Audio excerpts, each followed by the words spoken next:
Well, hey everybody, and welcome to SPERO DEI. My name is David Perez, and I'm the lead minister here. And I want to tell you about an amazing second grade girl named Mary Ann Bird. She was born in Brooklyn, New York in 1922, and when Mary Ann was born, she was born with severe deformities, namely a cleft palate. And you can just imagine in second grade, first grade, kindergarten, how the other kids treated her. In fact, before Mary Ann was 18 years old, she had had 17 surgeries. And in the 1930s and 1940s, when this was taking place, you can imagine, plastic surgery then isn't what it is now. And so she had a misshapen lip, she had garbled speech, and all the little kids just made fun of her. In fact, one of the things she says when she finally writes about it as an adult in 1985 for Guidepost magazine, this is what she said. Because of all of that, I was convinced that no one outside my family could love me.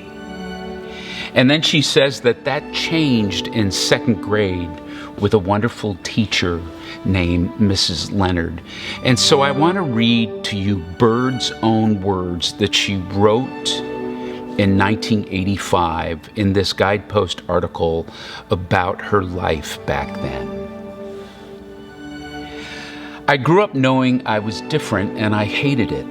I was born with a cleft palate, and when I started to go to school, my classmates, who were constantly teasing, made it clear to me how I must look to others. A little girl with a misshapen lip, crooked nose, lopsided teeth, and hollowed and somewhat garbled speech. I couldn't even blow up a balloon without holding my nose. And when I bent to drink from a fountain, water spilled out of my nose. When my classmates asked, "What happened to your lip?" I'd tell them that I had fallen as a baby and cut it on a piece of glass. Somehow it seemed more acceptable to have suffered an accident than to have been born different. By the age of 7, I was convinced that no one outside my family could ever love me or even like me. And then I entered the second grade and Mrs. Leonard's class. I never knew her first name. She was just Mrs. Leonard. She was round and pretty and fragrant, with chubby arms and shining brown hair, and warm dark eyes that smiled even on the rare occasions when her mouth didn't.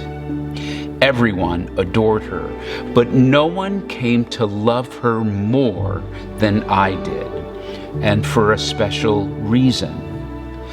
The time came around for the annual hearing tests given at our school. I was barely able to hear anything out of one ear and was not about to reveal another problem that would single me out as different. And so I cheated. I had learned to watch other children and raised my hand when they did during group testing. The whisper test, however, required a different kind of deception. Each child would go to the door of the classroom, turn sideways, close one ear with a finger, and the teacher would whisper something from her desk, which the child would repeat. Then the same thing was done for the other ear. I had discovered in kindergarten that nobody checked to see how tightly the untested ear was being covered, so I merely pretended to block mine. As usual, I was last, but all through the testing, I wondered what Mrs. Leonard might say to me. I knew from previous years that she whispered things like, "The sky is blue," or "Do you have new shoes?" My turn came up, and I turned my bad ear to her, plugging up the other solidly with my finger, then gently backed my finger out enough to be able to hear. I waited, and then heard the words that God had surely put into her mouth. 7 words that changed my life forever. Mrs. Leonard, the pretty, fragrant teacher I adored, said softly, "I wish you were my little girl."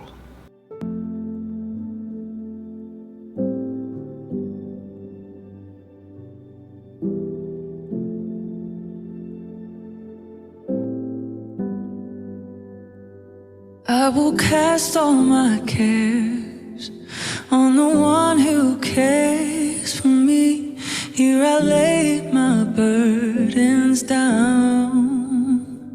I will lift my voice to the one who lifts my head, the one who steadies me. You don't forget the words you love. You don't forget the ones you love. You're all for me, all for me. Yeah. You don't forget the ones you love. You don't forget the ones you love. You're all for me, all for me. Yeah.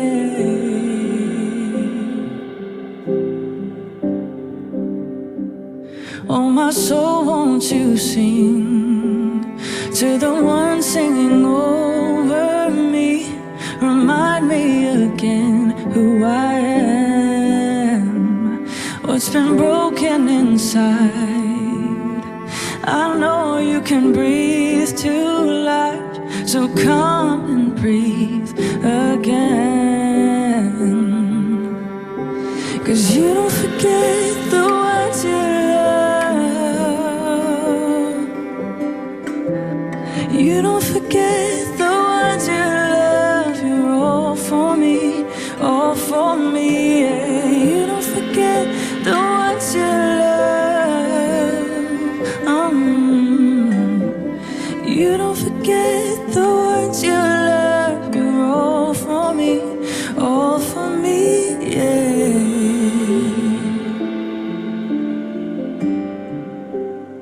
All for me. Yeah.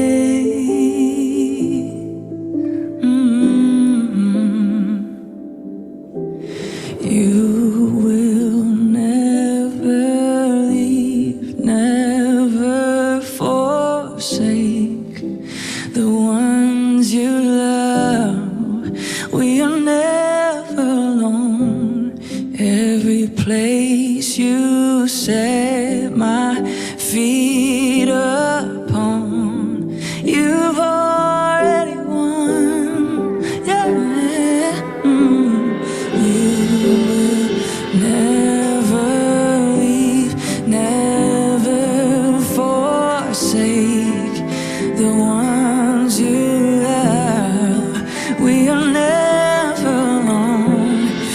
Every place you set my feet upon, you've already won.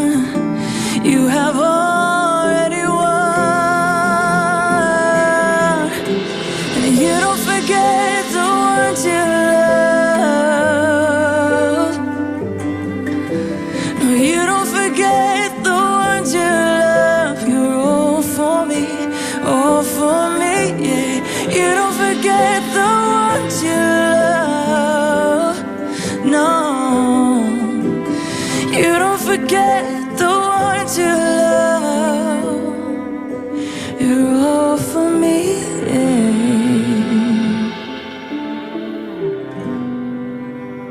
All for me. Yeah.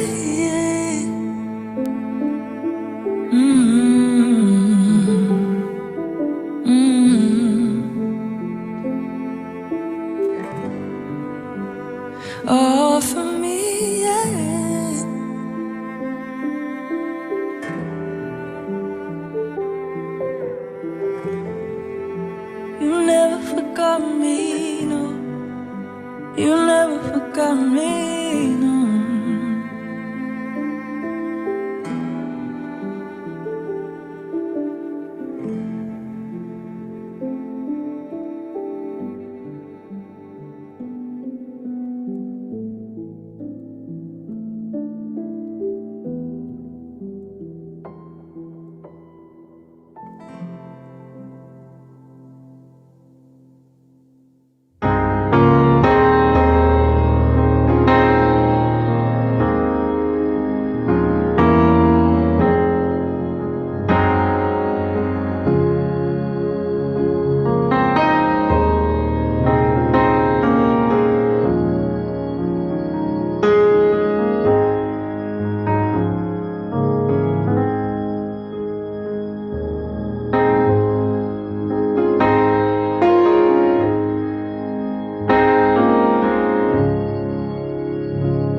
So here's the deal with being human.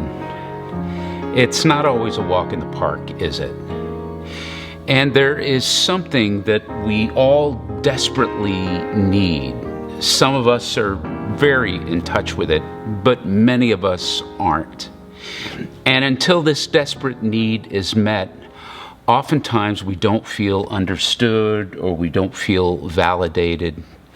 So what is this desperate need? Well, let me show you a peculiar scene from the life of Jesus, from the Gospel of Mark. And let me set this up for you. Here, Jesus is taking a break from hours of engagement and debate from an array of people whose agenda is to trap him in his own words, yet he still engages, he fields questions, he still debates theology, which is a very Jewish rabbi thing to do. However, he artfully escapes their doctrinal traps and he turns their questions back on them. He even dazzles the crowd and even his own disciples with his wit. He could be quite funny, his authenticity, his truth-telling, and he calls out those who are burdening the people with this rigid religious system. This still goes on today. And so then Jesus goes and rests. He sits down across from the temple treasury. And here are the words from Mark 12. Jesus sat across from the collection box for the temple treasury, and he observed how the crowd gave their donations. Many of the rich people were throwing in lots of money. But one poor widow came forward and put in 2 small copper coins worth a penny. Jesus called his disciples to him and he said, I assure you that this poor widow has put in more than anyone and everyone who's been putting money in the treasury.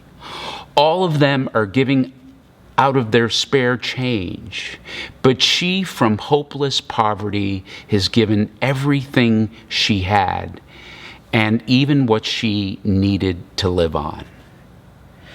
So what is this desperate need that all of us have? It's the need to be seen. It's the need to be acknowledged. It's the need to be appreciated for who we are and who we aren't. So Jesus doesn't just plop himself down across from the temple treasury to merely people watch and then judge them. He focuses his attention on what was actually going on between the lines. Jesus notices something. He sees a woman who was apparently invisible to everyone else around her, a woman who was invisible to the people of privilege and comfort, who were just tossing in their spare money in these tall jars that held the offering. Invisible to the crowds who had just listened to and delighted in Jesus' teachings about love and compassion.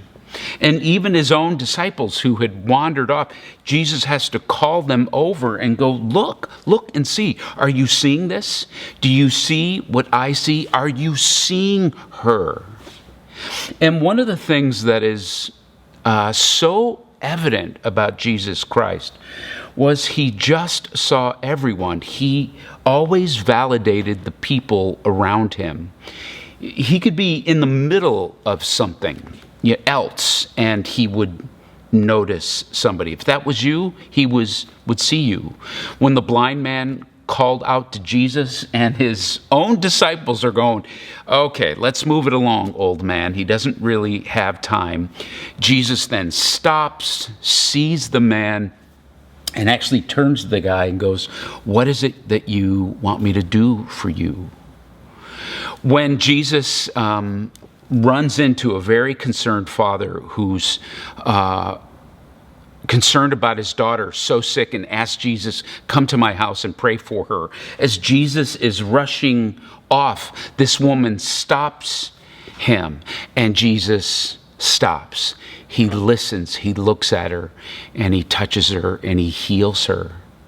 There's this one time Jesus is so busy with a full day of ministry, and he ends up at Peter's house, and Peter's mother is sick. He sees her. She then gets up and cooks for everybody, and suddenly there's these knocks at the door, and Jesus spends hours into the wee hours of the morning just seeing people and attending to them and healing them.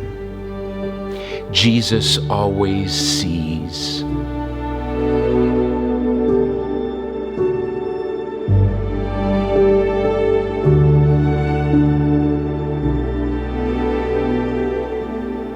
So as I've been saying, Christ always sees what others don't. I love what Reverend Christy Dalton points out in her essay about this Mark 12 passage. And she says, it's no accident that Jesus saw the widow and made her visible to those who were ignoring her. And Dalton points out that sprinkled all throughout the scriptures, there are just scores of references to widows. And in many of the verses, the scriptures are commanding the people to care for the widows because it's God's way, and also to initiate justice and compassion on behalf of the widows. And Dalton, in her essay, she reminds us that women in that culture who had lost their spouse held a special place in God's heart, because becoming a widow made her more vulnerable in that culture. Now, typically when this passage comes up, spiritual appreciators are taught that this woman is an outstanding model of sacrificial financial giving, and she certainly is. But Jesus doesn't then manipulate a generosity sermon in any way, but rather Jesus sees the woman and he comments on her participation in a society that has turned its eyes away from her plight. A group of religious people, though they have a belief, they still fail to see her life, her troubles. And listen, can we all be honest with ourselves here? It's not always easy or comfortable to see with loving spiritual eyes, is it? Because when we really open our eyes and we really see the needs of people, see the needs of the church, we come face to face with our own complicity in systems that just tend to maintain our comfort, while there exists a system that might be keeping widows, orphans, strangers, marginalized people, keeping them aside and not seeing them. I mean, right? We don't like to see the homeless on city sidewalks as we walk to a Tennessee Titans game or some sort of musical show. It's not comfortable to see the children who live in group homes because they were removed from a violent family, and now some even consider them unadoptable, right? We can be blind to the non-unionized immigrants around us, but if our lawns are getting mowed, if the drive-through is being serviced, if the fruit we want is getting picked, it's easier not to see.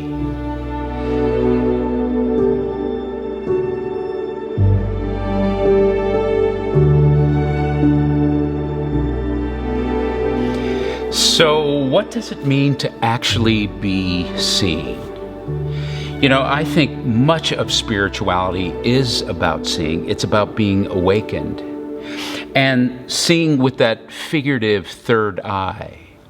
As I said, feeling seen, feeling heard, it's one of our deepest needs. We want our lives, we want our hurts, we want our stresses and anxieties to be seen, because it validates a real experience we're having. And when we're not seen, we just feel dismissed, or that our experience might be being gaslit in some way. When we're angry about something, being seen means, as Alan Dubottom says, it means that someone says, it must feel very chaotic for you and inside you right now. When we're sad, being seen means that someone acknowledges that and goes, listen, I know you're feeling that. Everything that Christ projected when he was among the people just presented that he sees them. It's like he's saying, I know it's been too much for you. I recognize that. And I'm there for you. This is what the people would feel. Now, what's crazy is this sounds so simple, doesn't it? To be seen by somebody or to see. Simple, right? So what does it mean to be seen by someone? Well, it means to acknowledge somebody's emotions, somebody's thoughts, somebody's experiences. It means to be attentive to them in ways that show empathy for what they're going through, compassion for the situation they're in. And by the way, if you're wondering if seeing somebody is a spiritual quality that we find in Christian spirituality, and do we find it in the scriptures? I would say it's unequivocally yes. Ultimately, what I'm sharing, being seen is modeled everywhere by Jesus's actions and his treatment of people. But when you find the word gentleness, specifically in the New Testament, this is an acknowledgement of being seen. Now, I want to say something to those of you who are parents, because this whole thing is very important for our kids. If you're not a parent, do not dismiss this, because you're probably the child of a parent. Now, for some of you parents, not being seen and having your feelings properly acknowledged, for a lot of this began in our own childhood. This is why, if you're a parent, I hope what I'm sharing is somewhat helpful. So for us parents, and even the most loving ones, it's our lack of awareness here that could lead us to missing this in our own kids. And it's not that we don't care intensely for our kids, right? We do. And it's not that we don't love them. It might be that we're unaware or we're missing something and we're not able to reflect back our child's emotions and moods. And when we don't do that, it can tend to dismiss them. I'm just so grateful for my wife, Liz, here, because she is the one that really brought this value of our kids being seen to our home. And we then ended up having our home orbit that value.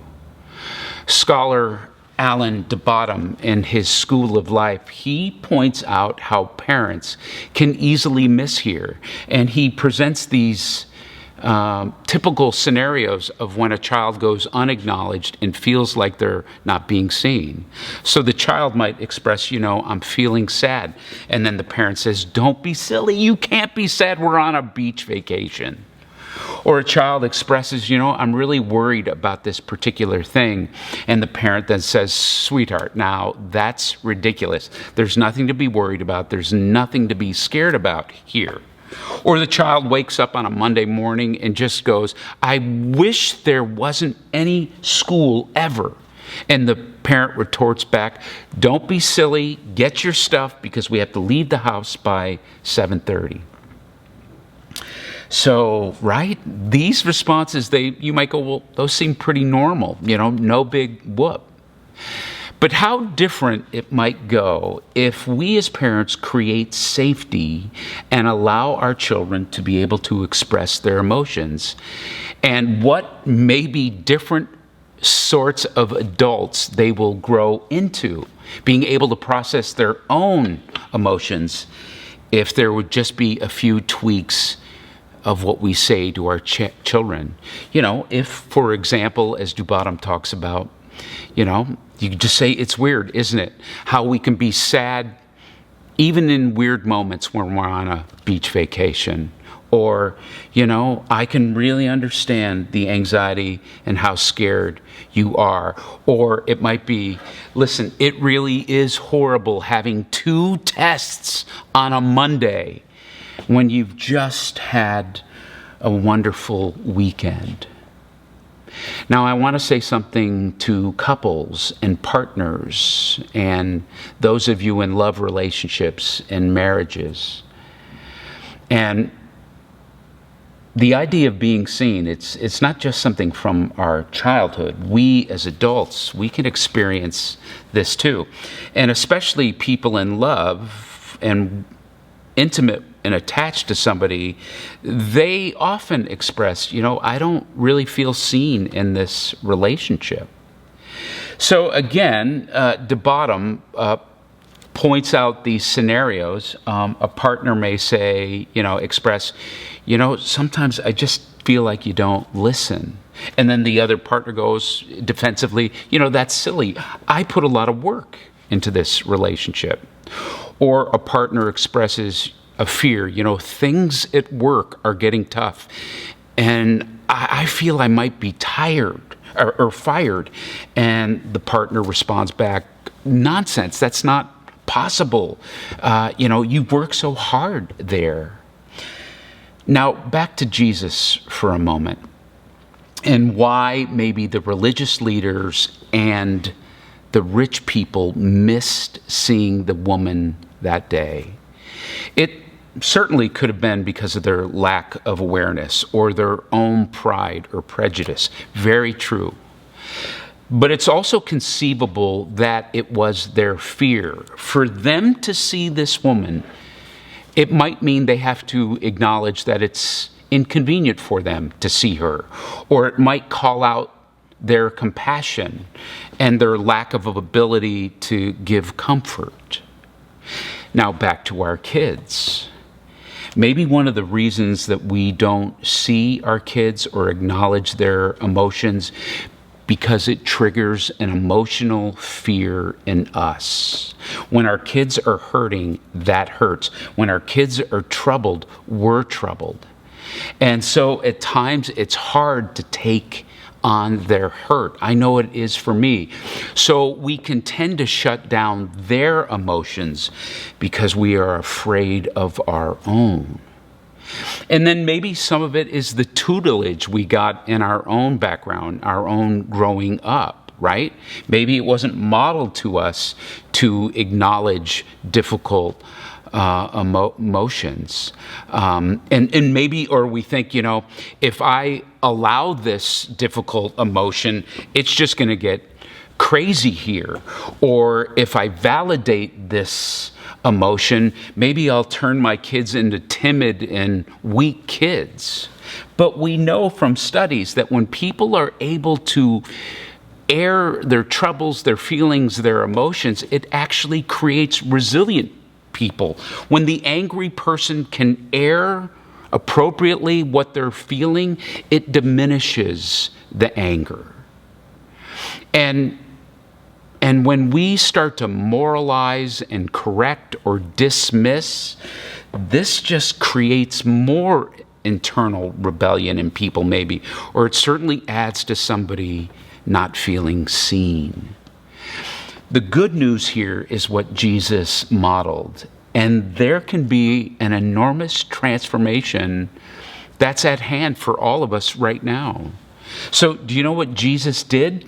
He saw her. He acknowledged her. He validated her situation. And just peruse the Gospels yourself and see what Jesus does time and time again. Check it out for yourself. Now back to us.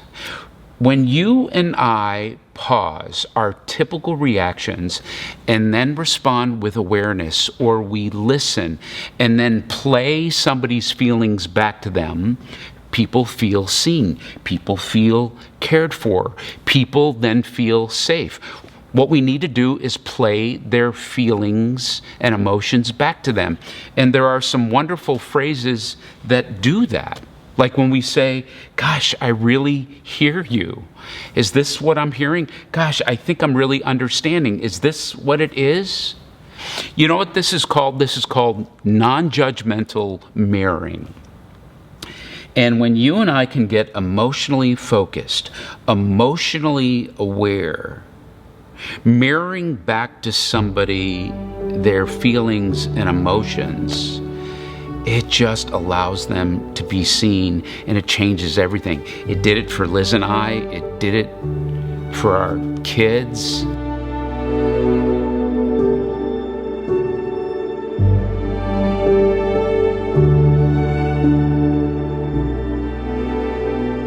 I love what the English poet William Blake said. He said, "If the doors of perception were cleansed, everything would appear to us as it is, infinite." I love what Christian theologian Richard Rohr says. He talks a lot about how the spiritual process of contemplation and meditation awakens us, awakens our eyesight. We're able to see figuratively with that third eye. And he says it's much more than looking or observing. It's a heartful thing that helps us recognize and appreciate and validate. What Rohr likes to say is the contemplative mind does not tell us what to see, but it teaches us how to see. And so Jesus practiced this. He would often go and meditate on his own and contemplate and center himself with prayer. He did this practice. And when we do it, it just allows our eyes to open. Something happens in us neurologically, actually. Something happens in us spiritually. And it's what helps us to let go of our normal, habitual way of thinking and concluding. Through contemplative practice, we stop identifying with that small, binary, dualistic mind that Rohr talks about. And through contemplation, we gradually begin to recognize the inadequacy, the superficiality of knowing reality in a very limited way. So it's when we contemplate and we're mindful and we're prayerful, our eyes just open and evolve to greater horizons. As Rohr likes to say, we need a contemplative, non-dual mind to accept and even have an elementary understanding of what it's meant by Jesus being fully human and fully divine all at the same time. That comes through an opening heart and mind. This is why when we introduce our lives to mindfulness, centering prayer, reflection, this is what helps transform a deep, mysterious life and being able to see it with a new kind of reality. Now, it just doesn't come naturally for us. And, such wide-eye seeing, it doesn't normally last. This is why we have to practice mindfulness and stillness continually, because it's what keeps our eyesight seeing with great love, great compassion, great empathy. It's what allows us to see that marginalized woman, to see our spouse, to see our children, to see our friends. It's what allows us to grow in that school of attachment.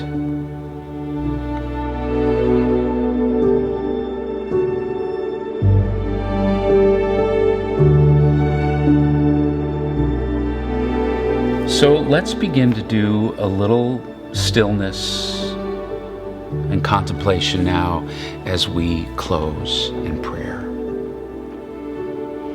Just still your body and your heart, your mind. Just be quiet for a moment.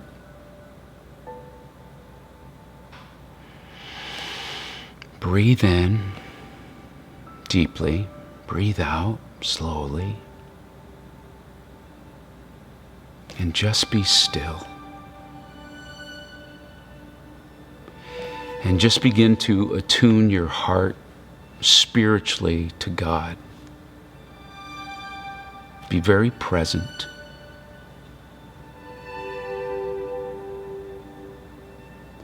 God, may you awaken our eyesight. Oh, we see and observe all the time as we walk around our lives in this world. But help us to stop and to pause and to look at people, especially the immediate people in our lives, our partners, our spouses, those we are in love with, our friends, our children, to the needs of people around us. Help us to see them. And God, I pray for anybody out there that just doesn't feel seen. I pray that you would send people into their life who will see them. And I pray through their own contemplation and reflection, they would not see faith as something merely to believe in with their mind, but their faith would be an experience that as their heart opens up, they would feel seen with empathy and compassion towards them by you. And I pray this in Jesus' name. Amen.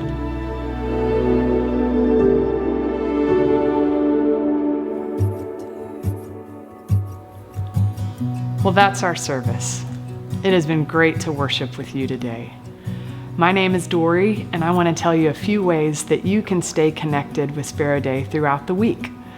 One of those is through our website. At SPERODEI.com, you can sign up to get a newsletter just once a week. It doesn't clutter your inbox, and it's a great way for you to know what upcoming events are happening and how you can start to meet new people in this community. We also have a social media page where you can learn about upcoming sermons or what's happening, and so we hope you'll follow us on Instagram. That's just one way to get connected, though. It may sound strange, but I think giving is another way that you can get connected, because where your treasure is, there your heart is. And so if your treasure is a part of SPERO Day, then your heart will be too. And so for those who've been giving through their time, through their resources, we just want to say thank you. Thank you so much. Your generosity really does make a difference. And if you're thinking about giving for the first time, you can also do that at our website, sperodei.com. It has been great to worship with you today, and I really hope I'll see you next week.